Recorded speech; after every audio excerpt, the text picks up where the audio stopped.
Weather today in the greater Cincinnati area. I love you so badly, They're solid plastic, so don't settle for imitation. But the senator, while insisting he was not intoxicated, could not explain his nudity. Baby, if you've ever wondered whatever became of me. I'm living on the air in Cincinnati, WKRP. Got kind of tired of packing and unpacking, town to town, up and down the dial. Maybe you and me were never meant to be.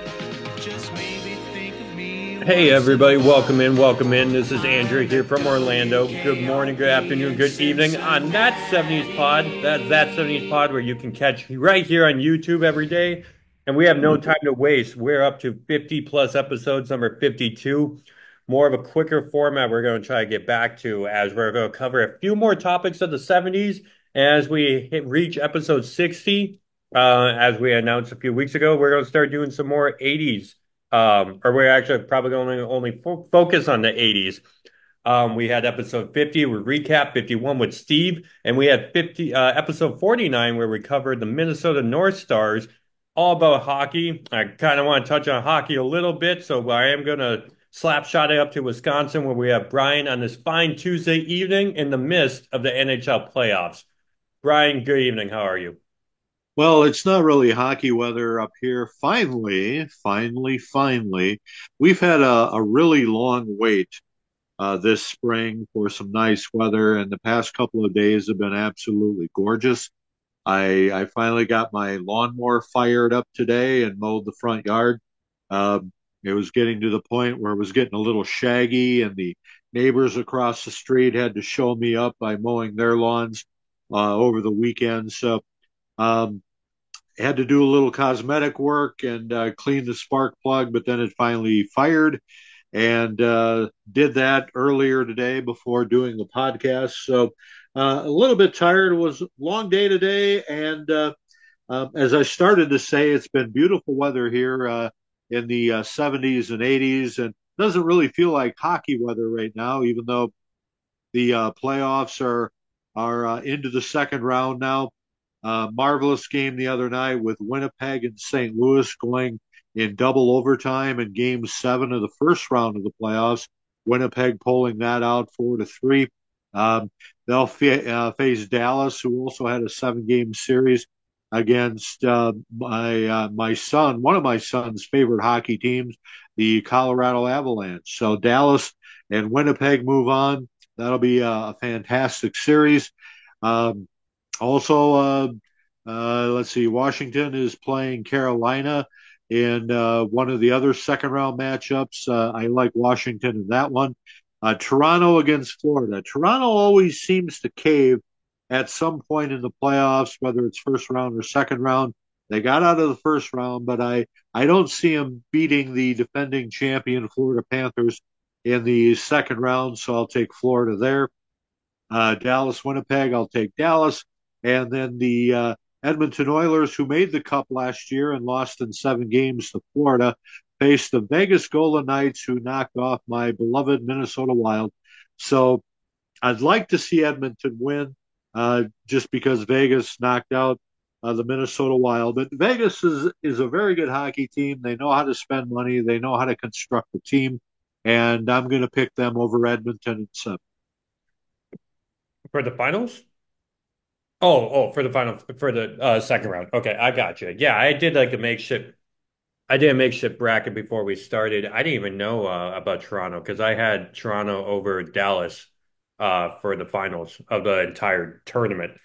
And I saw how much they were struggling in that first round. So who knows? I also made another bracket where I had Colorado winning, but oops, so far. Uh, so yeah, too bad for the Minnesota Wild. Shout out to the Timberwolves who beat the Lakers. So that's kind of exciting for you Minnesota fans up there. But speaking of kind of, you said something. I had a really good segue and I blew it. So never mind. Episode 52. We were talking about a handful of topics that I texted to you when we did our our recap episode, episode 50. And you made a comment of you always like broadcasting, radio life looked fun, and that's why you want to do a recap of the 70s. And we've talked about TV shows before. We did a huge two-part episode, so I think we kind of touched on it then. But there's an episode or a TV show that I've never watched before. I'm not familiar with WKRP. I'm not familiar with the television show Wings. Those are two that I hear people talk about here and then when it comes to sitcoms, and I've never seen a single episode of either one. But that's fun for me doing these episodes, these podcasts, when I don't know what research to do because I kind of just want to listen and then questions pop up from then. But WKRP, show in the 70s, were you watching this as a kid when it aired in the 70s? Did you catch reruns? What even got your attention and what channel was it on, for starters? I don't remember what network it was on. I want to say CBS, but that might not be correct. WKRP in Cincinnati started in, I want to say 1976, might have been 77. And before I jump into WKRP, I want to thank Steve Gelder again for doing the show last week. Unfortunately, on my end, I had some technical problems, so I missed part of the interview. I wanted to talk with Steve more about his days in radio because we both went to a radio broadcasting school in Brown Institute in Minneapolis in 1980. We both were in radio for a number of years before our endeavors took us elsewhere. He's living in Los Angeles now, as you heard last week. But thanks again for Steve, if he's listening to this podcast, for putting in the time. We did a 2-hour show. Andrew and Steve put in a 2-hour show. I did about an hour 45 minutes because I was gone for a little bit of time there. But so other than that being kind of frustrating that I missed part of that, but it was good to talk to Steve. I was glad he was on the show. And we didn't even really get to talk about WKRP in Cincinnati, which is our topic today. KRP was an interesting show because it hosted basically a group of unknown actors and actresses. Now, I'll be honest with you, Andrew. I was very familiar with Lonnie Anderson, who was a very beautiful woman who was on the show. She's also from Minneapolis, St. Paul, and she was kind of generating or making some noise in Hollywood. She had been on Love Boat. She had been on a made-for-TV movie. And so finally she lands her first role on a TV series playing a secretary named Jennifer Marlowe. Now, she's the reason I tuned in. I think she was the reason a lot of people tuned in, because you're talking major sex symbol at the time, and people wanted to see her on this television show, WKRP in Cincinnati. They didn't really know what the show was about. They figured it was about a radio station, but I think a lot of people tuned in because of Lonnie Anderson playing this character. And I'll talk more about the character in just a moment. But what we found out when we started watching is that it was a wonderful cast of actors and actresses. The program director of the fictitious WKRP in Cincinnati was Gary Sandy, who was basically kind of a journeyman actor at the time. Gordon Jump, who was the Maytag repairman for years and years and years on commercials, was the station manager. Tim Reed played an announcer called Venus Flytrap, who worked the night shifts. And Howard Hessman was the morning disc jockey who played Dr. Johnny Fever. So they had a really good cast that that we all kind of fell in love with by watching this show, because nobody knew who any of these actors or actresses were, with the exception of Lonnie Anderson, because of the sex symbol quality. So once we started watching the show, it kind of became less about Lonnie Anderson and more about the other actors on the show, because they were very good. The script writing was very good, and the hijinks that goes on at radio stations, which I was to find out later when I myself got into radio, was very accurate. It was fun to watch these episodes and see some of the things that I would actually live later in life when I became a radio guy, doing disc jockey work, news, sports, all that stuff. So WKRP in Cincinnati, maybe one of the best underrated shows from the 70s. But then there was a lot of good shows in the 70s with MASH and Mary Tyler Moore and Lou Grant and some of those shows. So being up against that kind of competition, maybe WKRP wasn't lauded as highly as it should have been. But nonetheless, great show. And to answer your question, Andrew, yeah, I watched it from the beginning. I didn't watch reruns of it. I watched episodes that were featured each and every week. And again, I'm pretty sure it was on CBS, but I might be wrong about that. So did it matter what was airing, or you're just like, done with my homework? This is what my option of like 5 channels has. So there wasn't like a commercial or a poster that you saw. You were just going to watch it because that's what was on. Well, I think I saw a story in the newspaper that was plugging this new show. It was a new show on the network on Monday nights, and again, I saw Lonnie Anderson's picture, and I went, I know who that is. So that's the reason I watched it, because of Lonnie Anderson. But I became a loyal follower of the show, and I watched the show for several years because of all the other wonderful actors on this show. Plus, since it was on Monday nights at 7 o'clock, and remember, this is in the fall of whatever year it was, 76 or 77, I don't remember. So you would have WKRP on at 7 o'clock, and then some other show at 7:30, and then it would be Monday Night Football. So it was a good lead-in, Andrew, every Monday night, because I would watch WKRP, and then I don't remember what followed it at 7:30, and then Monday night I'd switch the channel to ABC for Monday Night Football at 8 o'clock, and that was my Monday night. I always had my homework done, and I was ready for KRP and Monday Night Football, and that's what I did as a teenager in the 70s. So the first episode, they actually aired in 1978, and the final episode was April of 1982.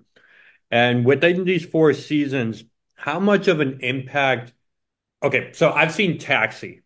Was this kind of like Taxi, where it was so much of like the theme of like a radio station? Because Cheers, 90% of the shows in a bar, but a lot of other TV shows, they're inside their house or you see the person's job. So was the focal like living room, so to speak, the radio station?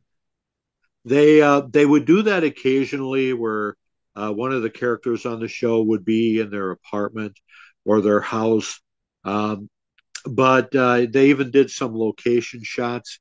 Um, but most of the show was filmed at the radio station, the radio station they constructed for the TV show, which is what made it more interesting, because they would show Dr. Johnny Fever, played by the wonderful Howard Hessman, in the control booth.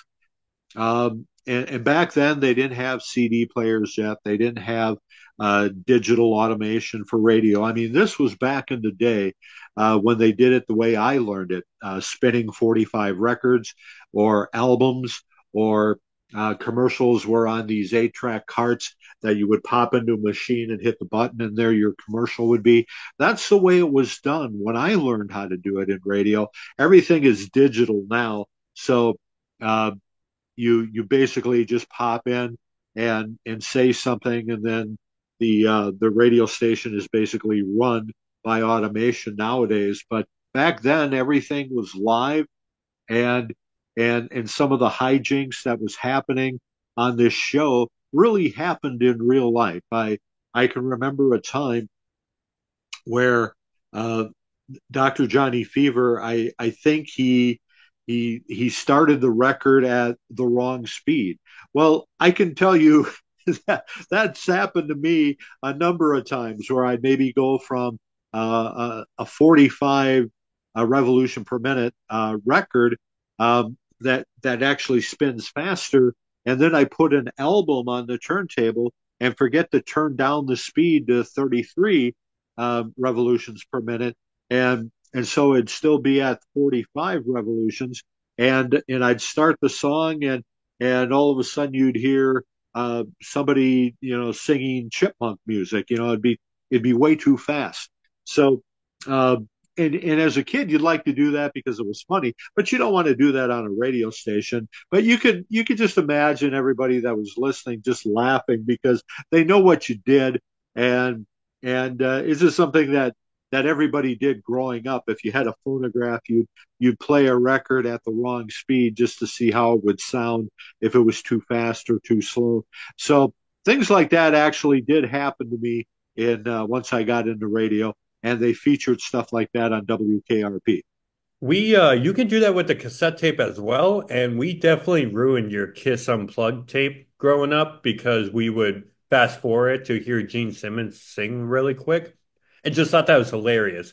But we like did it in the middle of your tape at See You Tonight, just in case you ever caught on to it. Don't know if you ever knew that. Sorry if we ruined your cassette tape. But that was definitely something we did as kids growing up. And I forgot to ask you, when we did our MASH episode, I asked you what MASH meant. What does WKRP mean? Well, WKRP are the call letters of a radio station. Every radio station has what are called call letters, and there's usually four of them. And Andrew, from listening to radio stations growing up in the Twin Cities, I think when you would win tickets on the radio, uh, I don't if it was KS 95, you won those tickets on in Minneapolis, or WLOL, or uh, I listen to talk radio. That's WCCO. So WKRP is just it's a fictitious uh, call letter for a station in Cincinnati on. I believe the show was based on AM radio. It wasn't FM. It was on AM. But they played rock and roll, and and of course, I'm sure a lot of people remember the theme song going into the TV show. They would show somebody driving in traffic and flipping stations on the radio, and you'd hear uh, different radio stations that the guy was stopping on, and then all of a sudden the theme song would kick in. Baby, if you've ever wondered whatever became of me. I'm living on the air in Cincinnati, Cincinnati, WKRP. So that was the opening theme song. It was sung much better than what I just did.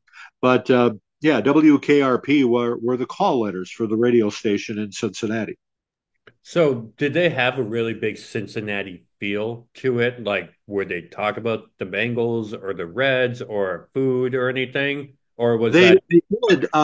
They incorporated things that were really kind of comical. At the time, the Cincinnati Reds were a really good team in the 70s.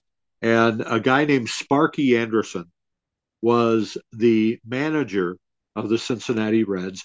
And he made a guest appearance on WKRP one time because he was going to do a sports talk show on the station.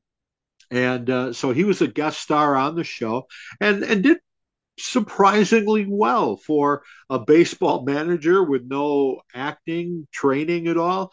And it was funny when he walked into the set on the show. Um, this was part of the script.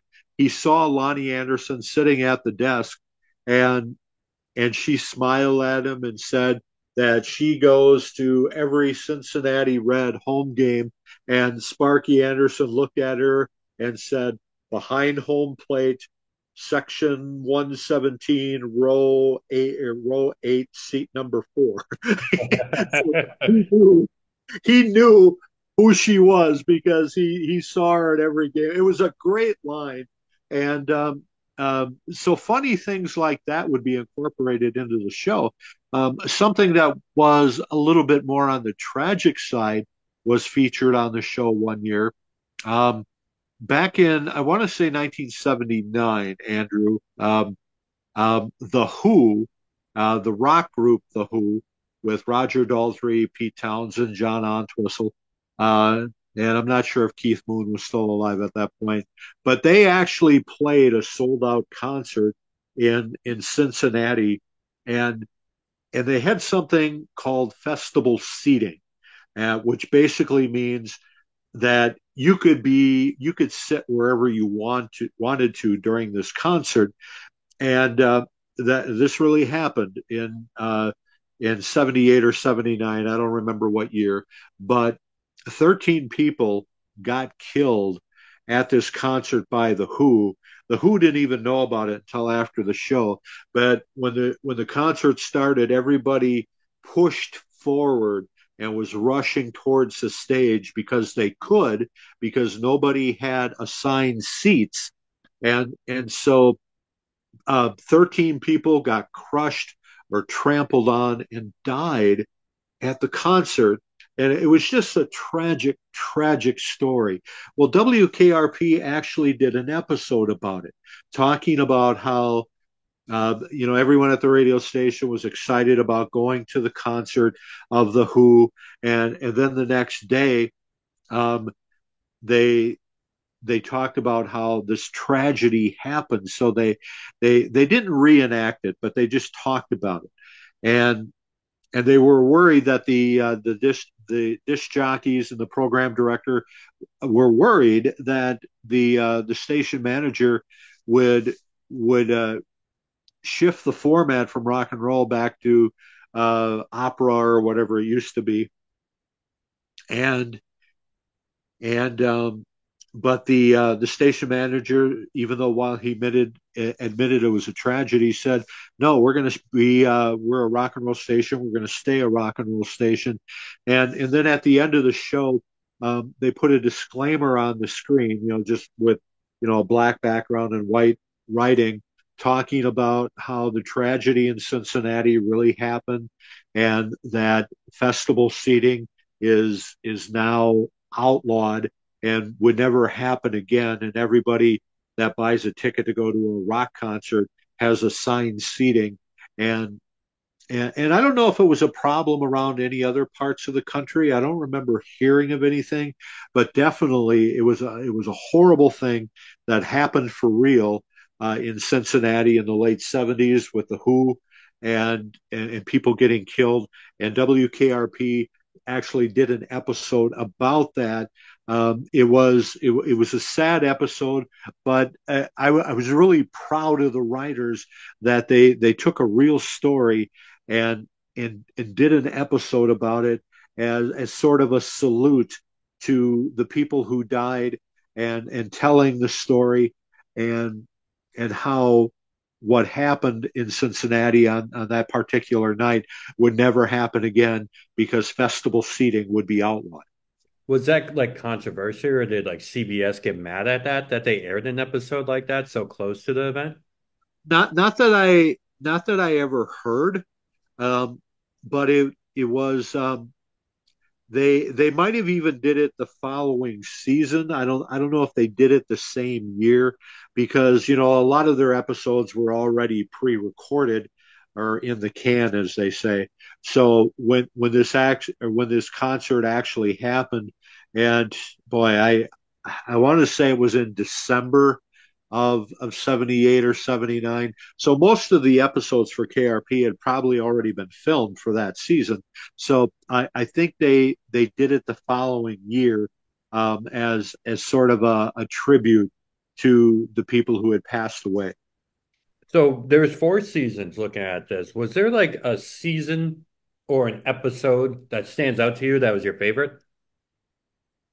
Well, one of the most famous episodes, they were doing a Thanksgiving promotion, and the boss, Arthur Carlson, uh, had this great idea for a promotion, and but he wouldn't tell anybody what was going on. Okay, so he just said, "Have our news guy at the Cincinnati Mall, and do a live remote." And and the guys back at the station were going, "Okay, let's go to Les Nessman at the mall and see what's happening out there." And he said, I see a helicopter, and it's some kind of banner that the helicopter is pulling. Let's see if I can read it. It says, "Happy Thanksgiving from WKRP."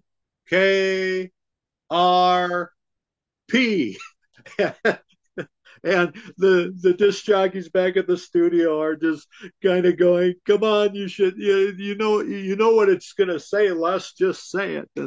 And and they keep doing the remote, and then the guy at the remote, Les Nessman, says, "It looks like somebody just jumped out of the helicopter, and doesn't appear to be a parachute, and and oh my God, it's not a person, it's turkeys, and there's all kinds of turkeys that are falling out of the helicopter. One just went through a windshield of a parked car, and and this was a Thanksgiving promotion that they thought would be a good idea, was to give people live turkeys for Thanksgiving, and and and it wound up Les Nessman got cut off the air because there was so much commotion, and the disc jockeys just said, in case you just didn't hear, there was the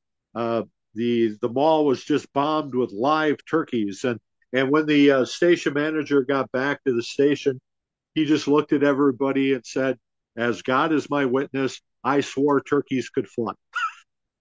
So that's how the episode ended. And to my knowledge, Andrew, no one's ever tried to throw live turkeys out of a helicopter as a Thanksgiving Day promotion. But it was a wonderful episode, and it was just hilarious. And as a lot of their episodes were, and I maybe should have looked back at some of them before we did this show, so I could remember all of them. But um, they tied things in with Cincinnati. They tied with things in. I mean, they had Christmas episodes, Thanksgiving episodes, Halloween episodes. Uh, I mean, they did a wonderful job of tackling issues involving radio. They one episode they wanted to unionize the station, and that's always been a, a major sticking point at radio stations that I've been at. Usually, small town stations aren't unionized, but your major market stations are. So that was one of the episodes. So they they talked about things that were topical with radio, even though I didn't really understand a lot of it at the time because I wasn't in radio yet. But after getting into the radio and looking back at some of these episodes, then it made sense to me. It's like, oh, that's what they were talking about. So, yeah, it was very well done. Wonderful show, whether you were into radio or not. I was just gonna ask you that. If like you're at Brown Institute or your first radio station job, if something was taught or something came up, it'd be like that thing from WKRP. Like I remember that thing from WKRP. And you just answered that for me because what is like here's a radio question real quick. What is like there's a name of or like the word of when you're playing a song and then like the DJ is talking over the instrumental version right before the lyrics pick in. Is there a name for that? And do you remember learning that part? Yeah, that's something that we worked on as students at Brown Institute. Excuse me, just swallowed some soda the wrong way. Um, so it's called those are called music ramps, and Steve and I talked about that last week, where you have to learn how to talk over a music ramp before they start singing, and you hear disc jockeys do that all the time.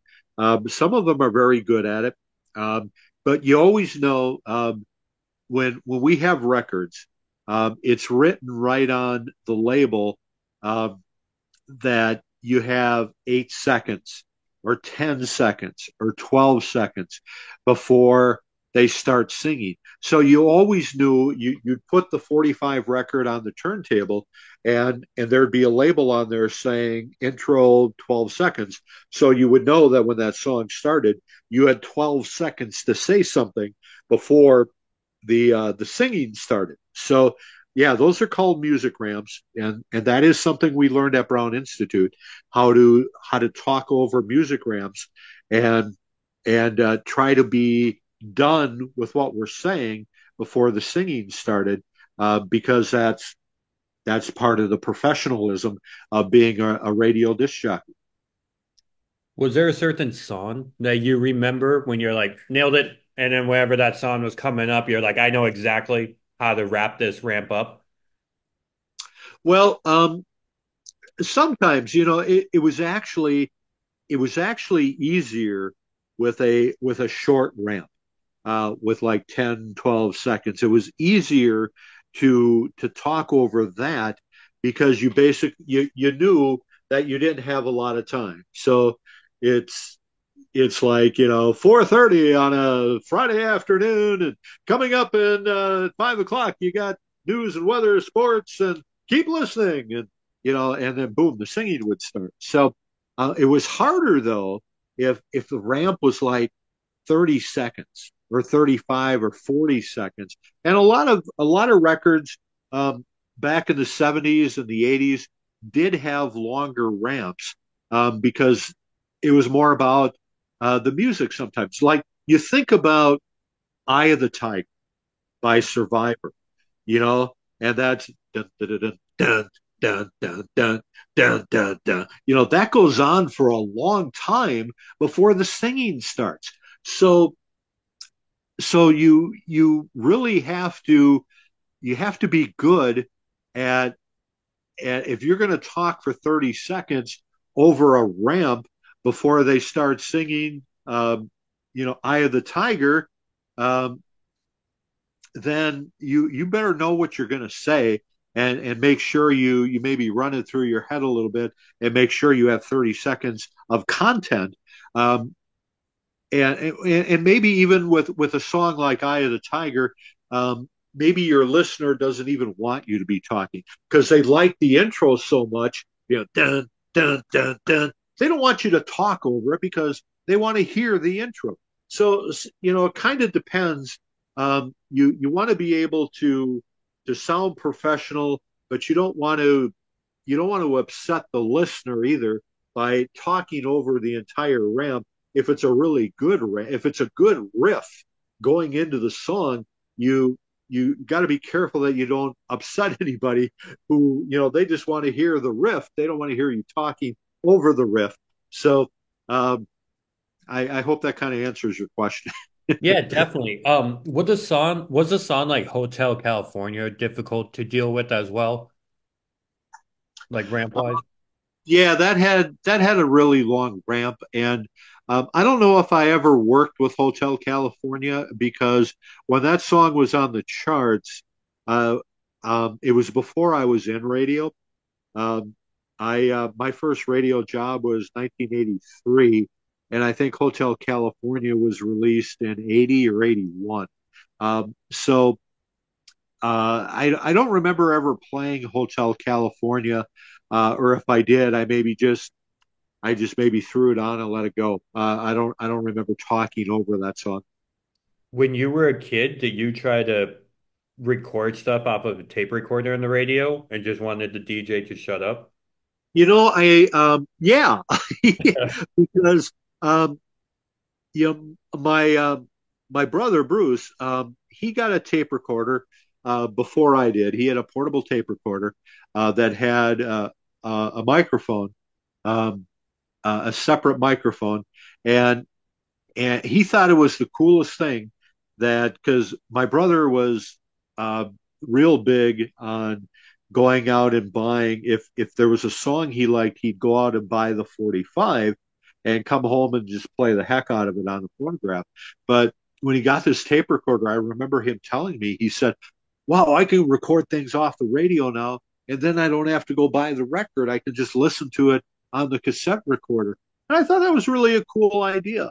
Um, and then later, when I got a tape recorder, I did the same thing. I would try to record things with my portable tape player off the radio, so I could listen back to it. So it was it was a cool thing. Um, and again, my brother gave me that idea, and and I can remember him getting to answer your question. I can remember him getting mad that the disc jockey would, it'd be a song my brother would be waiting for, or maybe they would say, "Yeah, the new one coming up from the Temptations or from Diana Ross and the Supreme, after this commercial break." So my brother would be ready, and then he'd push record, and the announcer would be talking over it for like 15, 20 seconds, and then the song would start.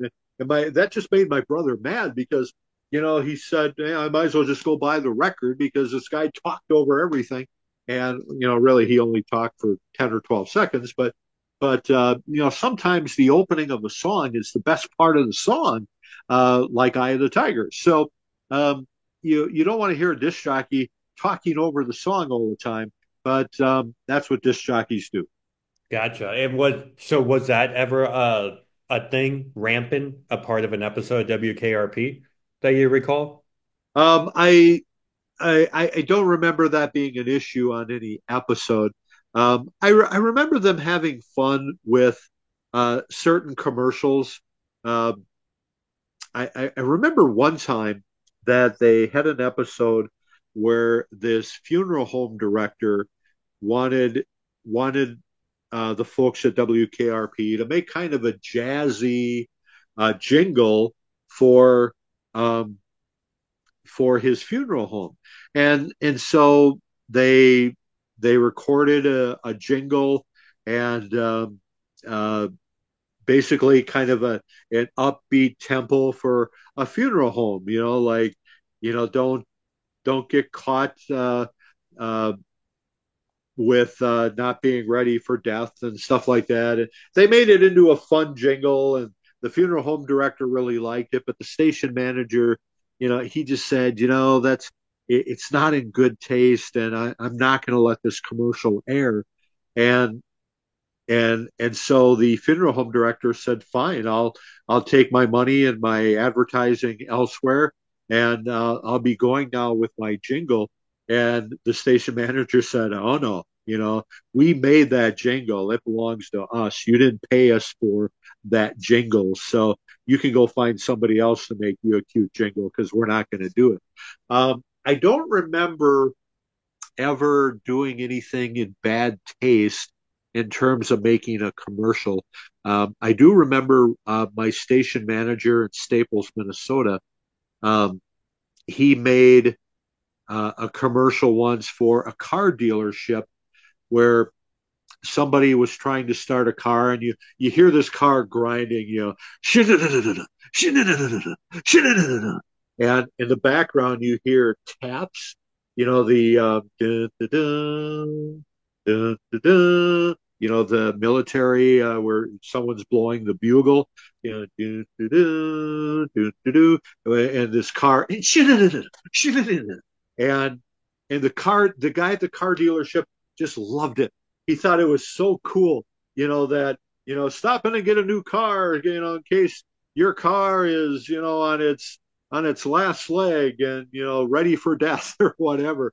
And the everyone just loved this commercial, but somebody called in and said that their son or their husband had just died and had a military funeral, and the part where the bugle is blowing taps, that just kind of reminded them of their son or their husband, I don't remember which, passing away, and the military funeral that they had, and they just thought it was in poor taste. So we scrapped the commercial, because you tick off one listener, and it's better to get rid of a commercial and have people say, that radio station is really cool that they did that. They weren't concerned about money. They were really concerned about my feelings, and they got rid of that commercial. Sometimes it's better to do that than roll with a popular commercial that everybody likes. With that being said, of popular commercials, going back to our topic, I was looking at the most top rated popular episodes. And there's ones like the Thanksgiving episode you talked about. There's one called The Fish Story. It seems like a lot of season one and season two. But three I wanted to touch on real quick because there's stuff that we talk about in this podcast that we're fans of. Obviously, we have a fan of professional wrestling, a fandom, and it seems like in season one there was an episode with this ex-wrestler that was now a religious or a preacher on air. Do you remember this episode? I remember one with a preacher, but I don't remember the part about him being an ex-wrestler. It's the final episode of season one. Andy and Mr. Carlson must deal with an intimidated ex-wrestler, now religious broadcaster whose merchandise it goes out of hand during the broadcast. Yeah, I guess I don't remember that one. I do remember another episode with the wonderful Richard Paul played a TV evangelist, or a radio evangelist, I guess, and he came in and said, or he requested that certain songs be pulled off the air because he didn't think certain songs were appropriate for the listening audience because of sex or drugs or whatever the case may be, and they abided by his wishes initially and pulled those songs off the air, but then he kept bringing in more and more lists of songs he thought should be pulled off the air, and finally Mr. Carlson went and confronted him and said, no, you're making these decisions on your own. It's not like a group of people or a committee or anything like that. It was one person making these decisions, and they used a John Lennon song as an example called Imagine. And the first line in the John Lennon song is called Imagine There's No Heaven. And so they played it for this evangelist, and he said, well, that's blasphemy. And the station manager, Arthur Carlson, said, no, it says imagine. It doesn't say there is no heaven. It says, imagine there's no heaven. And the TV evangelist said, well, still, it's blasphemy. So that song should be pulled off the air. And so that was, they have episodes like that kind of get real serious. And things like that were happening in the 70s, Andrew, where evangelists would go into rock and roll stations and say, these songs need to be pulled off the air. They promote drugs, sex, rock and roll, and our young people don't need to hear this. So this actually was something that was happening in the 70s. So the writers of WKRP in Cincinnati were very good. And they took issues like this and made people aware of it. A lot of people weren't even aware of some of the things that were happening for real, and the Who concert in Cincinnati that resulted in a catastrophe, and TV event or evangelists going into radio stations trying to have songs pulled off the air. Things like that were really happening in the 70s. And another thing that you're a fan of is baseball. Do you remember the season 2, episode 3, baseball episode? Well, that the Sparky Anderson one that I was telling you about, who had a talk show, or they had a really funny episode where they played a softball game Yep. against the top rated Cincinnati radio station in Cincinnati, and that was really a funny episode where Arthur Carlson finally hit a home run to win the game for him. But just some of the things that were happening there, like Dr. Johnny Fever was sitting out in the outfield in a lawn chair reading the paper when he was supposed to be playing the outfield. Their third baseman kept drinking the whole game, and he kept getting better. They line drive. He would be spearing line drives. As the more he drank, the better he got. So yeah, it was very very funny episode. And a lot of KRP's episodes were like that. They would go on location, do a softball game. They'd go on location for doing other things like that, and just the cast. Gary Sandy, very good as the program director. People that watch the show, guy had beautiful hair. Don't know how they made his hair do what it did, but I always wanted hair like Gary Sandy. Tim Reed, who the wonderful African American actor who was in Hollywood for years, was later on that 70s show. He played Hyde's dad, of all things. That 70s show, many years later. Yeah, he played Venus Flytrap on the TV show. Howard Hessman was in so many things. He played Dr. Johnny Fever, and he was in Head of the Class, and just a wonderful actor that did many other things throughout his career. Frank Bonner played a salesman, Herb Tarlick, who, as I found out when I got into radio, there's a lot of salesmen that were like Herb Tarlick in the radio business. Les Nessman played this news guy that didn't really understand anything about sports or life, but he was good at news. And since I was a former news guy in radio, I could understand some of the things that Les dealt with. One time, Les decided that the station should have a helicopter to do live traffic reports. And the station kept saying, we're not going to get a helicopter, so you can do traffic reports. And so Les decided that he was going to go in the studio, and when they went to him for the news, he gave the news and he gave the weather, and then he said, okay, let's go to our eye in the sky and check out traffic over the greater Cincinnati area. And he started beating his chest and doing a traffic report at the same time. And it was just hilarious. He'd be going, this is Les Nessman, and we're high over I-70 in downtown Cincinnati. It looks like there's a little bit of traffic, and it was just hilarious. And so, I don't remember if I did that when I was in radio, but I mean, we certainly talked about doing that at different stations I was at, but most people knew what it was all about. So I don't think we ever tried that, but just some of the things they came up with, you got to believe that at some point in the history of radio, somebody probably did that. I was going to ask you about one final episode, but now that you brought up the cast, I'm looking at the cast as well. Obviously, you said Lonnie Anderson was kind of like the big star beforehand and even afterhand. And then Tim Reed, I thought it was funny. We talk about that 70s show a lot. He actually was kind of part of a radio station and owned a record store, a part of that 70s show as Hyde's dad.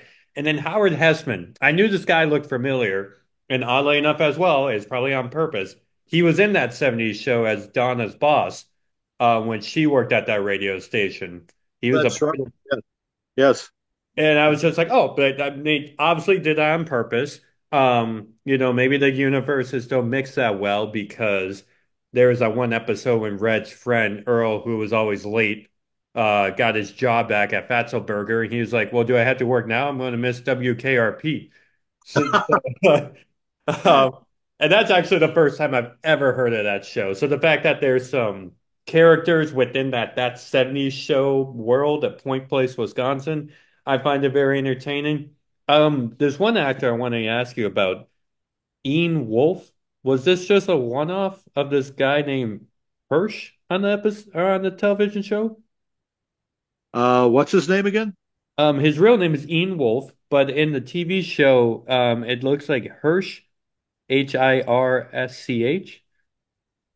Yeah, I don't remember him. I don't remember that character. Maybe if I saw the episode, there were a lot of cameos, if you will. Gotcha. I mentioned Sparky Anderson. There was also, Sparky Anderson played himself on the show, but there was a country music singer, kind of a folk singer, country music singer, that was on the show, and he played an ex-boyfriend of Lonnie Anderson, and she was all worried that he was coming to Cincinnati because she was worried that he was going to try to renew their relationship, and she didn't want to have anything to do with it. But it turns out that he just wanted to use her to possibly record a song that he had written, and the station manager, Andy Travis, heard him singing the song and said, that's a really good song. Yeah, let's record that. So that's all he wanted to do. This country singer, his name was Hoyt Axton, and he actually performed a song on the show called Della and the Dealer, and they wound up playing the whole song on the episode, and it was a charted song. I don't remember how well it did on the charts, but it was Della and the Dealer and a dog named Jake and a cat named Kalamazoo, and it was actually kind of a cool song. So, and it did well for him. So, oh gosh, who are some of the other people that made cameos on the show? Um, I really can't think of anybody right now. I don't think they had any Cincinnati Bengals on the show, and there is no hockey teams in Cincinnati or pro basketball teams. So I don't think they ever had Pete Rose on or Johnny Bench or anyone like that who played for the Reds, other than Sparky Anderson. But like I said, occasionally they would have somebody come on and do a cameo. I just can't think of all who they all were right There was only four. You said Sparky Anderson, Hoyt Axon. The third one is Colleen Camp. I don't know if that sounds familiar. now. And then Michael Desbarres was the last one. And then also Craig T. Nelson before he was known was on this. Last question. We did our MASH episode, and I really enjoyed that episode. And one thing I really enjoyed is you were like traveling, moving to California, and you were at your cousin's place that you really didn't speak to that much, and you watched the final season finale, the final episode of MASH. In 1982 of late April, do you remember watching the final episode of WKRP? Well, I don't think, I might be wrong on this, but I don't think, I don't remember anything about a memorable send off. So I'm guessing that WKRP probably did not have a final episode on purpose. By that, I mean, I think the show was canceled. So they didn't do a send off episode, like Friends or Cheers or or MASH. I think WKRP got canceled, so they never really had an opportunity to do a send off, what I call a send off episode. And I've always thought that about too. My beautiful bride, Laura, your mom. Um, we watch Hogan's Heroes and reruns every night. And she said, "Well, did they ever have like a final episode where the war is over?" And they never did. They didn't. Hogan's Heroes never had a show like MASH did, where the war was over and everybody went home, because the show was canceled after 6 seasons. So they never really had that send off episode, which would have been cool. Having the war end and everyone going back to their prospective countries, France, England, United States, and same thing with WKRP. I don't think, again, I might be wrong, but I don't think they had a final episode that was like a memorable, knowing that we're getting canceled type episode. So the final episode was Up and Down the Dial. Mama Carlson announces plans to change the WKRP format. That's all it says. Episode 22, season 4. Do you remember that episode? Like, have you seen it? Yeah, I do, and I have seen that one. It's a really good episode where um, we kind of find out that the station manager, Arthur Carlson, was never really running the station. His mother was behind the scenes calling the shots. And I don't remember who the actress was. I want to say Carol Bruce. I don't know if that's correct or not, but she was a wonderful actress, and she started making more and more appearances. And she decided one day that they were going to switch the format from rock and roll back to sort of a boring, easy listening opera type music, classical music, I guess. And the announcer, Dr. Johnny Fever, happened to figure out that she made she the reason she was doing this is because she could make more money by tanking the station, by switching formats and losing money and falling into a smaller tax bracket, than if she stayed being a rock and roll station and making more money. So it was kind of a backwards way of making the station lose money to make money. Because if the station was losing money, they would be in a lower tax bracket, and that's what she was after. And Dr. Johnny Fever figured it out and confronted her, and so she decided to keep the station as a rock and roll station, because everyone was happy with it being a rock and roll station, and she didn't want her son, who ran the station, to think he was a failure. So she had a change of heart and decided not to switch formats. But it was, and I'm sure there's radio stations that have done that in real life, where they'll go from a rock and roll station to some kind of a stupid format, so they're not making money anymore, so they can be in a lower tax bracket. And you just never know. Some stations will change formats to try to make more money, but some stations are just trying to make money by losing money. And that's how they wrapped up WKRP. That was episode 22 of season 4. There's 4 seasons. Really popular show within 1978 through 82. And WKRP wrapped up as we are wrapping up this week's episode. I know you're a fan of radio. You're obviously a fan of the show. You could probably still see a thing on YouTube or TV, like a rerun, and it would probably get your attention. You'll want to watch it. Is there any final words or like tribute of like WKRP? Obviously, we're doing an episode about it because you like it, as we did MASH, that you want to take home today's episode with? Well, WKRP, I don't know who the writers were, but they wrote very smart scripts. I remember when the very first episode, we weren't really sure what they were going to be doing with Lonnie Anderson, and we weren't sure if she was going to be dressed in provocative clothing, and she never really was. She always had like a turtleneck on and a long skirt, nothing revealing. She was so gorgeous with her hair, and she was just a pretty woman. That I mean, you could tell she was curvy, and then you kind of wonder, well, are they going to make her into a dumb blonde? And that wasn't the point.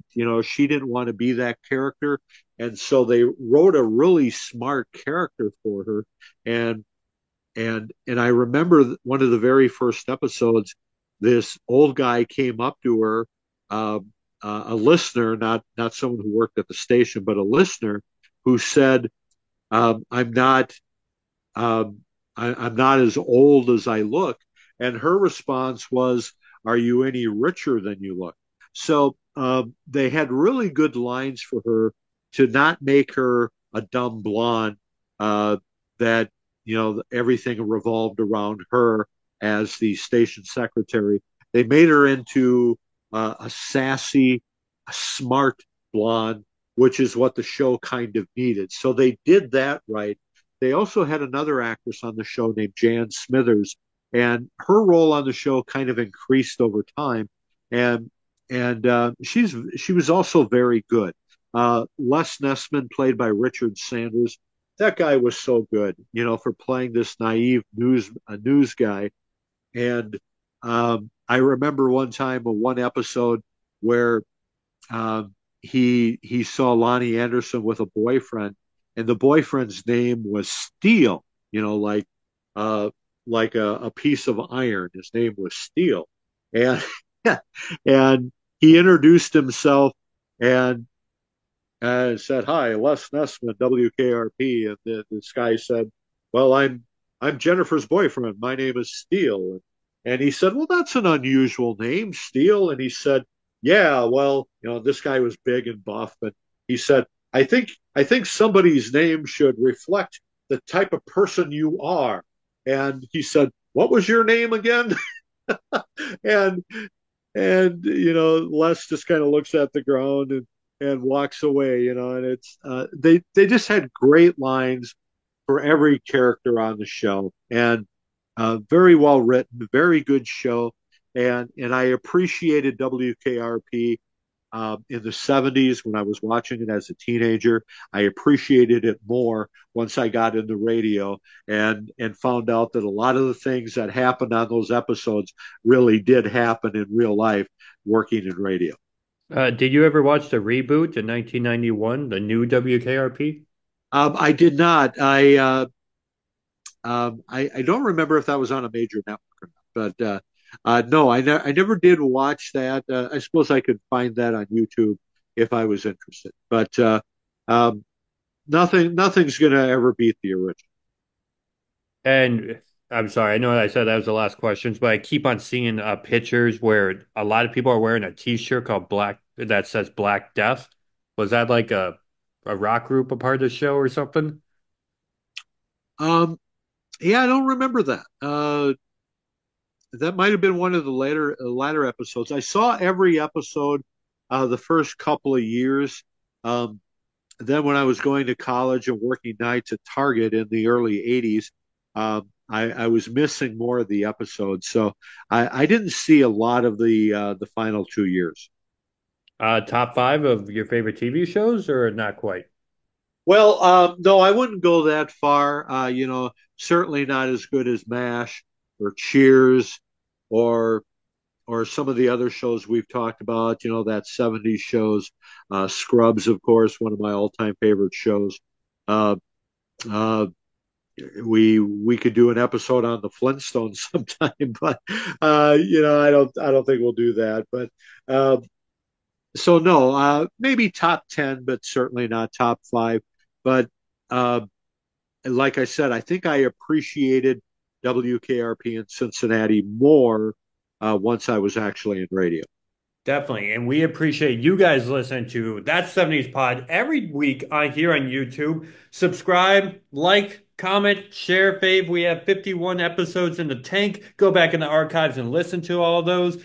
I am signing off here from a severe thunderstorm warning, Orlando. And I hope you stay safe wherever you listen to. It's May now, so we're going to get random weather all the time. And WKRP, knew nothing about it, but now seeing the cast, some episodes, I'm sitting there like, I could probably watch this. I could probably like this the older I am now.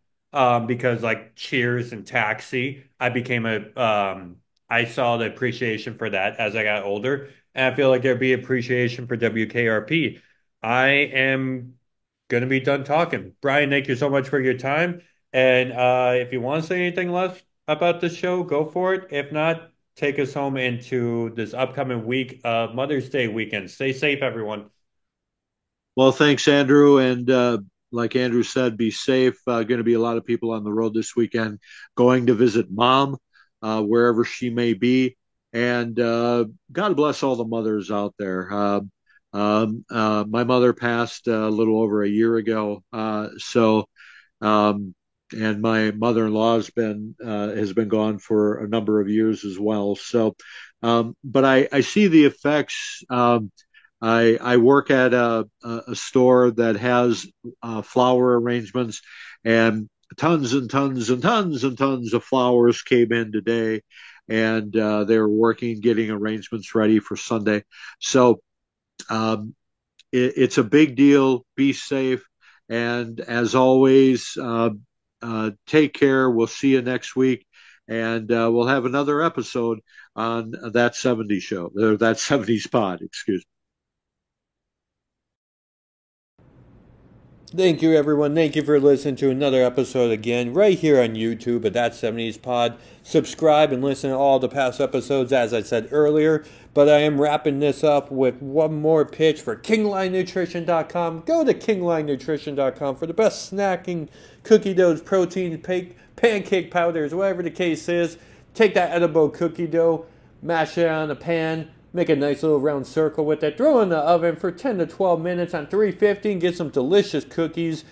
If you ever wonder, hey, why don't they make a cookie of like Pop-Tart or animal cracker cookie flavor? I just did Samoa's over the weekend, posted an Instagram story about it. Pretty good. I enjoyed it a lot. And you can find all these different flavors and all these experiments that you want to do, e-rail the jar or bake the cookies themselves from KingLineNutrition.com. They always have sales, promotions, discounts on their website going on, but you can use this one whenever you would like. Lockhart, Lockhart. That's Lockhart. That's in the YouTube description below. Check out our other sponsors as well, but this week I'm focusing all on KingLineNutrition.com because springtime, Easter, 4th of July, Memorial Day, what do you want to say? Cookies are always a good time, always a good snack. And you can shop for other products there. That's KingLineNutrition.com. Promo code Lockhart. Go check it out.